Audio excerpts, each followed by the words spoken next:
ఎన్నికల్లో కాంగ్రెస్ ను ఎందుకు ఓడించాలని రేవంత్ రెడ్డి గారు అడుగుతా ఉన్నారు.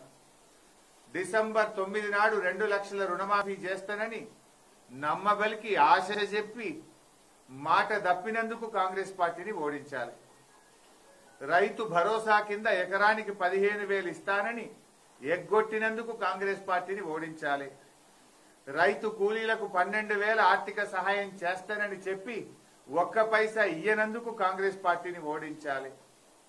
రాష్ట్రంలో వడ్లకు మక్కలకు అన్ని పంటలకు మేము రాగానే 500 రూపాయల బోనస్ ఇస్తామని చెప్పి కనీసం ఎంఎస్పీకి కూడా వడ్లు కొనక రైతుల ఉసురు పోసుకున్నందుకు ఇవాళ రాష్ట్రంలోని రైతులందరూ కాంగ్రెస్ పార్టీని ఓడించాలనుకుంటున్నారు. 6 గ్యారంటీల్లో మొదటి హామీ మహాలక్ష్మి పథకం. మహాలక్ష్మి పథకం కింద రాష్ట్రంలోని 1,42,00,000 మంది మహిళలకు 2,500 రూపాయలు ఇస్తానని నమ్మించి మోసం చేసినందుకు మిమ్మల్ని ఓడించాల్సిన అవసరం ఉంది. కళ్యాణ లక్ష్మి పథకం కింద 1,00,000 రూపాయలతో పాటు తులం బంగారం ఇస్తానని మహిళల్ని మోసం చేసినందుకు ఇవాళ మిమ్మల్ని ఓడించాల్సిన అవసరం ఉంది.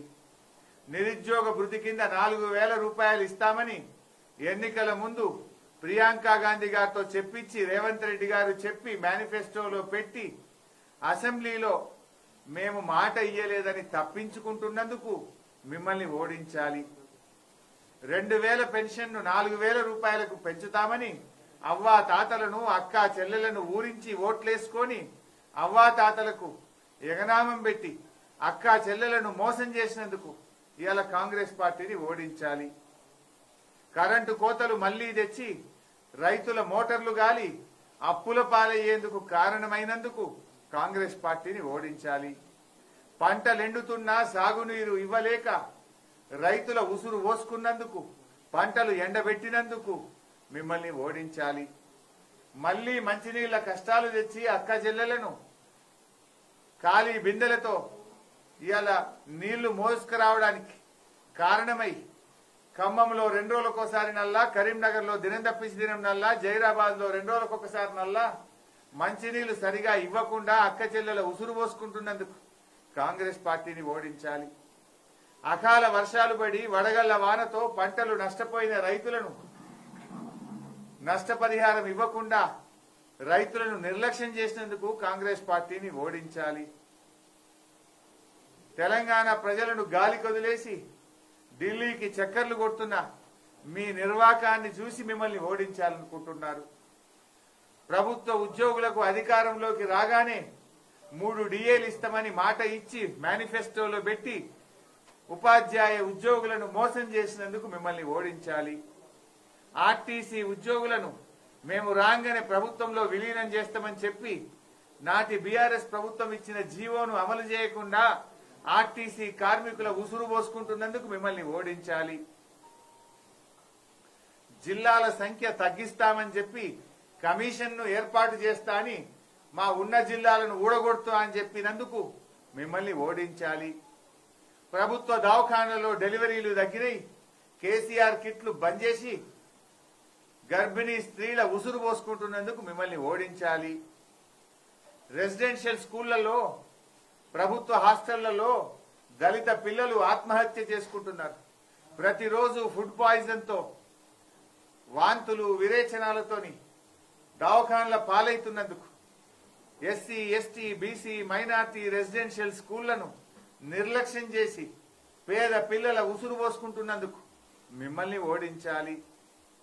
మీ హయాములో రోజు రోజుకు పెరుగుతున్న రైతు ఆత్మహత్యలు, పెరుగుతున్న ఆటో కార్మికుల ఆత్మహత్యలు, చనిపోయిన రైతులను గాని ఆటో కార్మికులను గాని ఒక్కనాడు పరామర్శించినందుకు, కనీసం పట్టించుకోనందుకు, పెరుగుతున్న రైతు ఆత్మహత్యలకు నిరసనగా ఆటో కార్మికుల జీవితాలను రోడ్డు మీదకి తెచ్చినందుకు నిన్ను నీ ప్రభుత్వాన్ని ఓడించాలి. ప్రజాపాలన అని చెప్పి ప్రతిరోజు ప్రజల్ని కలుస్తా అని చెప్పి గద్దెనెక్కిన తర్వాత ఒక్కనాడు ప్రజల్ని కలిసినవు, మళ్ళా తెల్లారికేలి ప్రజల్ని కలిసిన పాపాన పోలేదు. నీ పార్టీ నాయకులు వి హనుమంతరావు, మోతుకుపల్లి నరసింహులే 15 రోజులైనా మా ముఖ్యమంత్రి అపాయింట్మెంట్ ఇస్తలేడు, మమ్మల్ని కలుస్తలేడు అని చెప్తున్నారు. అంటే ప్రజాపాలనను గాలి కొదిలేసి ముఖ్యమంత్రి అయిన తర్వాత ప్రతిరోజు ప్రజల్ని కలుస్తా అని మాట తప్పినందుకు నిన్ను ఓడించాల్సినటువంటి అవసరం ఉంది. మెడల పేగులు వేసుకుంటా, మానవ బాంబులవుతా, లాగుల తొండలిడిస్తా, నీ కనుగుడ్లతో గోటీలాడుతా, బట్టలు ఉడదీసి ఉరికించి కొడతా, నీ డ్రాయర్ ఉడవిక్తా అనే చిల్లర మాటలు మాట్లాడి ముఖ్యమంత్రి పదవి యొక్క స్థాయిని తగ్గించినందుకు, నోటికొచ్చినట్టు మాట్లాడుతూ ఈ రాష్ట్ర గౌరవాన్ని తగ్గిస్తున్నందుకు నిన్ను ఓడించాలి. ఇట్లా చెప్పుకుంటూ పోతే వందల కారణాలు ఉన్నాయి రేవంత్ రెడ్డి గారు. నిన్ను ఎందుకు ఓడించాలని చెప్పడానికి కొన్ని వందల కారణాలు ఉన్నాయి. నువ్వు మాట తప్ప అని మాట్లాడినావు. చివరికి బాండ్ పేపర్ యొక్క గౌరవాన్ని తగ్గించినావు. నువ్వు బాండ్ పేపర్ అంటే ప్రజలకు నమ్మకం ఉండే, విశ్వాసం ఉండే. కానీ కాంగ్రెస్ పార్టీ ఎన్నికల మేనిఫెస్టోను బాండ్ పేపర్ల మీద ముద్రించి, ఆ బాండ్ పేపర్లను ఎన్నికల సమయంలో అన్ని పత్రికల్లో ఫ్రంట్ పేజ్ అడ్వర్టైజ్మెంట్లు ఇచ్చి ప్రజలను నమ్మించి ఇవాళ బాండ్ పేపర్ విలువ తీసినావు, పరువు తీసినావు. అందుకోసం నిన్ను ఓడించాలి. ప్రజల నమ్మకాన్ని వమ్ము చేసినావు. రేవంత్ రెడ్డి గారు ఏదో హైటెన్షన్ వైర్ అంటుండు. ఈ పార్లమెంట్ ఎన్నికల్లో హైటెన్షన్ వైర్గా నువ్వు ఇచ్చిన మాటలు, నువ్వు చేస్తున్న చేష్టలు, నీ గ్యారంటీలే భస్మాసుర హస్తమైతే నీ కాంగ్రెస్ పార్టీ పాలిట. ఆ విషయాన్ని గుర్తుపెట్టుకో. ఎందుకంటే మాట్లాడడం ఈజీ, చేతల్లో చూపియాలి. నువ్వు ఒక ముఖ్యమంత్రిగా ఇంకా నువ్వేదో ప్రతిపక్ష హోదాలో మాట్లాడుతున్నట్టు దేవుళ్ళని కూడా రాజకీయాలకు వాడుకుంటున్నావు. నువ్వు రైతు బందే చక్కగా ఇయ్యలేదు. నువ్వు రేపు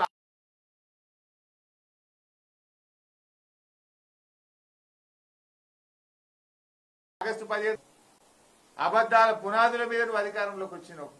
అందువల్ల ప్రజలు నీకు తగిన గుణపాఠం చెప్తారు. ఈ పార్లమెంట్ ఎన్నికల్లో నువ్వు ఓడితేనే ఈ 6 గ్యారెంటీలు అమలైతాయని ఇలా ప్రజలు విశ్వసిస్తున్నారు. పార్లమెంట్ ఎన్నికల్లో ఈ 6 గ్యారెంటీలు అమలైతాయని ఇలా ప్రజలు విశ్వసిస్తున్నారు. పార్లమెంట్ ఎన్నికల్లో బీఆర్ఎస్ గెలిస్తేనే ఈ 6 గ్యారెంటీలు అమలైతాయని రాష్ట్ర ప్రజలు నమ్ముతా ఉన్నారు. నువ్వు ఈ పార్లమెంట్ ఎన్నికల్లో ఓడినంత మాత్రాన నువ్వేం కుర్చీలకెళ్ళి దిగేది లేదు, కాంగ్రెస్ ప్రభుత్వం పడేది లేదు. కానీ నీకు అర్థమవుతుంది, నువ్వు అబద్ధం ఆడినవు, ప్రజలకు ఇచ్చిన మాట తప్పినవు, ప్రజల్ని మోసం చేసినావు కనుక నిన్ను ఓడగొట్టిండ్రు అని నీకు సురుకు తలుగుతేనే 4,000 పింఛన్ వస్తుంది, అక్క చెల్లెలకు 2,500 వస్తుంది, 2 లక్షల రుణమాఫీ అవుతుందని ప్రజలు నమ్ముతున్నారు. నువ్వు ప్రజలకు చేసిన మోసానికి ప్రజల్ని గుణపాఠం చెప్పాలనుకుంటున్నారు. నీకు ఈ ఎన్నికల్లో ఓటమి జరిగితేనే డెఫినెట్ గా నువ్వు దిగస్తావు, నువ్వు ప్రజలకు ఇచ్చిన హామీలు అమలు చేస్తావని ప్రజలు నమ్ముతున్నారు. నువ్వేం చేసినావు? హామీలు గాలి కదిలినావు. పొద్దుగాలేస్తే కేసీఆర్ ను తిట్టుకుంటూ కలిగినావు. కేసీఆర్ ను తిడితే కాదు రైతుల కడుపు నిండదు కదా, కేసీఆర్ ను తిడితే మహిళల కడుపు నిండదు కదా. నువ్వు ఎంత అందంగా చెప్పినావు, ఇంటికి చుట్టం వస్తే ఇంత అరుసుకుంటందుకు నెలకు 2,500 1వ తారీఖు నాడు బ్యాంకులు వేస్తా అన్నావు. మరి ఇప్పుడు ఎట్లా అరుసుకోమంటావు చుట్టాన్ని?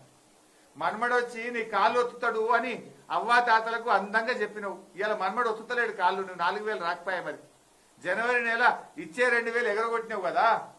మరి అందుకోసం నువ్వు 4,000 ఇవ్వాలంటే మన్మడి కాళ్ళు ఒత్తాలంటే నిన్ను ఓడగొట్టాలి.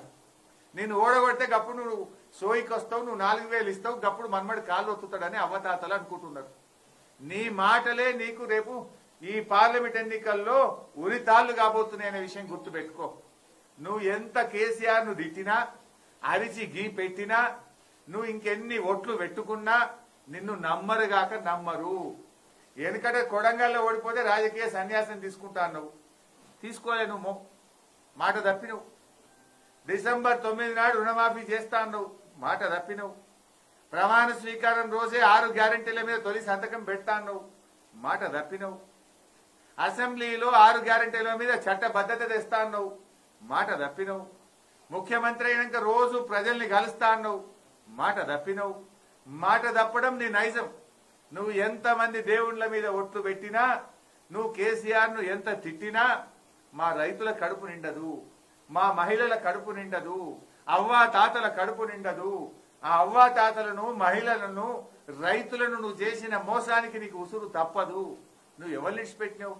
పేదలకు మోసం, రైతులకు మోసం, మహిళలకు మోసం, నిరుద్యోగులకు మోసం, ఉద్యోగులకు మోసం. ఉద్యోగులకు ఇస్తాన డిఏలు ఇచ్చినావా? రిటైర్ అయిన ఉద్యోగులకు పెన్షన్ బెనిఫిట్లు ఇస్తున్నావా? అందరినీ మోసం చేసినావు.